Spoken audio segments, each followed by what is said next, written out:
राधे राधे भक्तों, आज के इस वीडियो में हम ये बताएंगे कि किसी दूसरे के द्वारा दिया हुआ भंडारा हमें खाना चाहिए या नहीं। भक्तों, जो भी व्यक्ति भंडारा करते हैं वो सभी कोई ना कोई इच्छा की पूर्ति के लिए ही करते हैं। जो भी किसी को खिलाता है कोई ना कोई कामना तो रखता ही है, चाहे वो अपने कष्ट कम करना चाहता है, अपनी लंबी बीमारी से मुक्ति पाना चाहता है, किसी अन्य इच्छा को मन में रख के भंडारा करता है, जिस इच्छा की पूर्ति के लिए वो दान स्वरूप भंडारा करता है।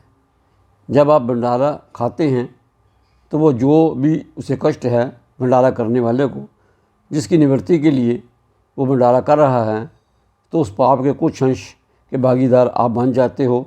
उसके पाप का कुछ हिस्सा आपको भोगना पड़ेगा, और क्योंकि उसने अपने पाप कम करने के लिए आपको खिलाया है तो आपके पुण्य का कुछ फल, अच्छा फल आपके पुण्य का उसको भी मिलेगा, तभी उसका कष्ट कम होगा। मैं आपको बहुत सूक्ष्म बात बता रहा हूँ। इस तरह के भंडारे तीर्थ स्थानों पर ज़्यादा तौर पर होते हैं। हालांकि हमारे गांव शहरों में कई मोहल्लों में भी भंडारे होते हैं, हर जगह होते हैं, परंतु विशेषकर लोग तीर्थ स्थानों पर जाकर पुण्य कमाने के लिए भंडारे करते हैं। परंतु पुण्य आएगा कहाँ से? मित्रों, जो लोग भंडारा खाएंगे उन्हीं के कुछ पुण्य का अंश भंडारा करने वाले को मिलेगा।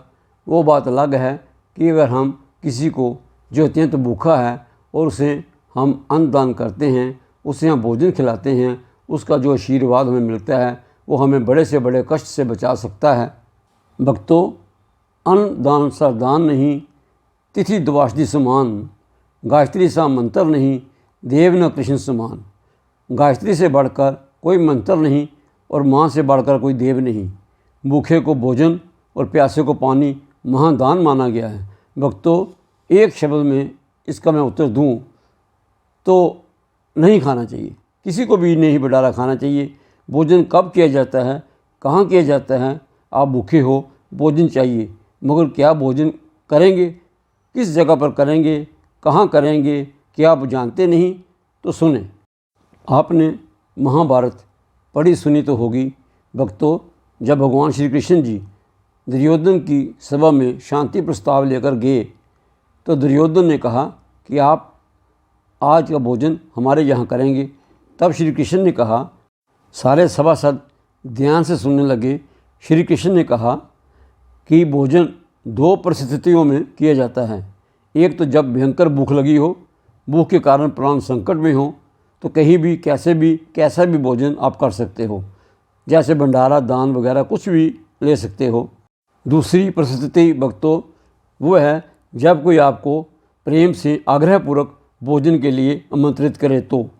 परंतु श्री कृष्ण ने कहा, ना तो मेरे पर विपदा है, ना ही मेरे प्राण संकट में हैं, और ना ही मैं अत्यंत भूखा हूँ, और ना ही आप मुझे प्रेमपूर्वक आग्रह से भोजन के लिए आमंत्रित कर रहे हो।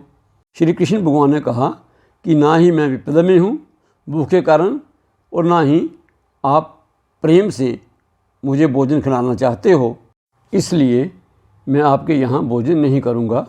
और भगवान श्री कृष्ण ने दुर्योधन के यहाँ भोजन नहीं किया। कुछ लोग खाने के बहुत शौकीन होते हैं, पूड़ी हलवा पकवान खाने के जहाँ भी भंडारा होता है तुरंत पहुँच जाते हैं। अगर आप समर्थ हैं, सक्षम हैं, तो जितना भोजन आपने भंडारे में किया है उसके अनुसार आप वहाँ पर दान दें, और दान देना भी चाहिए। भोजन के बदले में उतना दान जरूर देना चाहिए, तब खा लीजिए। फ्री में भंडारे में खाना नहीं चाहिए। अगर आप फ्री में भंडारा खाते हैं तो आगे जाकर आपके लिए वह विपदा बनेगी, उसका पाप आपके साथ आएगा। आपको खाने के बदले दान देने से पाप नहीं लगेगा, क्योंकि आप मुफ्त में नहीं खा रहे हैं बल्कि मोल देकर खा रहे हैं। आप जानते ही नहीं कि जो भंडारा कर रहा है वो किस संकल्प को मन में लेकर भंडारा कर रहा है, उसकी कामना क्या है, उसका संकल्प क्या है, किस संकल्प को लेकर, किस पाप की निवृत्ति के लिए वह भंडारा कर रहा है। भंडारा करने का धन जो है, क्या वह उसकी पाप की कमाई का है? उस पाप को कम करने के लिए कहीं वह भंडारा तो नहीं कर रहा है? क्या वह भंडारा पुण्य की प्राप्ति के लिए कर रहा है? क्या वह भगवान को खुश करने के लिए भंडारा कर रहा है? और अगर आप ये जानते नहीं हैं, आपको ये मालूम नहीं है, तो आप भोजन मत करिए। किसी भी भंडारे में आपको भोजन नहीं करना चाहिए। ये बात आप गांठ बांध लें, वरना किसी दिन आपको पछताना पड़ सकता है। भक्तों, एक बार फिर आपको बता देते हैं कि भंडारा या किसी के द्वारा दिया हुआ भोजन केवल 2 ही परिस्थितियों में खाना चाहिए, जैसे भगवान कृष्ण जी ने बताया है। पहले, जब आपके प्राणों पर संकट हो, भूखे मारे प्राण पर संकट आ जाए, और दूसरे, अगर कोई प्रेमपूर्वक आग्रह करके आपको भोजन के लिए आमंत्रित करे तो। यहाँ पर एक बात और कहना चाहता हूँ कि जब भी किसी के आमंत्रण पर उसके घर भोजन करने जाएं तो अपने सामर्थ्य के अनुसार कुछ न कुछ लेकर जाएं, कुछ न कुछ लेकर अवश्य जाएं, खाली हाथ बिल्कुल न जाएं। भक्तों, आज के लिए बस इतना ही। अब हम अपनी वाणी को विराम देते हैं। आशा है आज का ये वीडियो आपको अच्छा लगा होगा। अगर अच्छा लगा है तो लाइक करें, अपने ग्रुप में शेयर करना न भूलें, और अगर चैनल पर पहली बार आए हैं तो सब्सक्राइब अवश्य करें। राधे राधे।